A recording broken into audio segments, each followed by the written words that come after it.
Sir నమస్తే sir. నమస్తే. ఏ ఊరు? సార్ మాది చిన్న పల్లెటూరు సార్ పక్కన. ఏమైంది సమస్య? సార్ ఒక నెల నుంచి మా పిల్లోడు స్కూల్లో సార్ వాళ్ళని మేడం వాళ్ళని పిల్లకాయల్ని అందరూ కొట్టేస్తున్నారు సార్.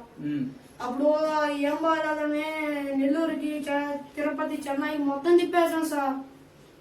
అప్పుడు అబ్బాయికి ఫిజికల్ గా ప్రాబ్లం వస్తుందని చెప్పారు సార్. ఆర్ఎంపీ డాక్టర్ కాడికి ఊర్లలో మీ దగ్గరుండే హాస్పిటల్కి పోతే ఎక్కడ తగ్గుతుంది? అన్నీ తిరుపుకొని మరి నా దగ్గరకు వస్తారు. మన దగ్గర క్యూర్ కానీ జబ్బులు ఏమైనా ఉన్నాయా? బయట ఎంక్వైరీ చేసుకో. ఇంతమందిని చూస్తుంటే పేషెంట్ ఏం కాదు, పో, టెన్షన్ పడబాకు, నేను చూస్తాలే. చెన్నై పోయినప్పుడు మాత్రం ఇచ్చారు సార్. ఇవన్నీ నాకు అవసరం లేదా? పిల్లవాడు బాగా అయ్యి నీకు ఇంటికి వస్తాడు అంతే. చాలా సార్ సార్ అది చాలు సార్. పేషెంట్ అనుకున్నా ఏమనుకున్నావు? ఆ కట్లేంది బాబుకి? సార్ అబ్బాయి కొంచెం ప్రాబ్లం సార్. అబ్బాయికి ఏం ప్రాబ్లం? అయిపోతాను ముందు పేషెంట్ అనుకుంటావు ఏమనుకుంటున్నావు? Sir problem sir.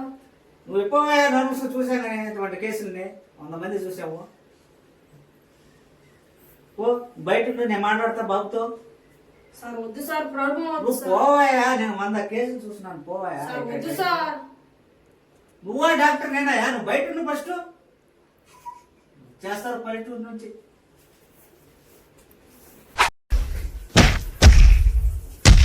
పిల్లలు నన్ను కొడుతున్నాడా?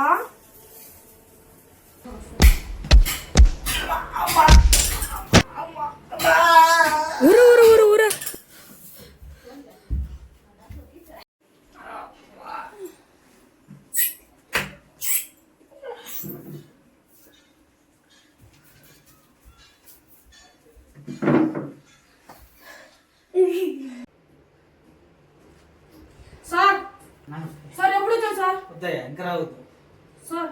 ఫోన్ చేస్తా పో. మా హాస్పిటల్ ఫోన్ చేస్తారు పోనీ.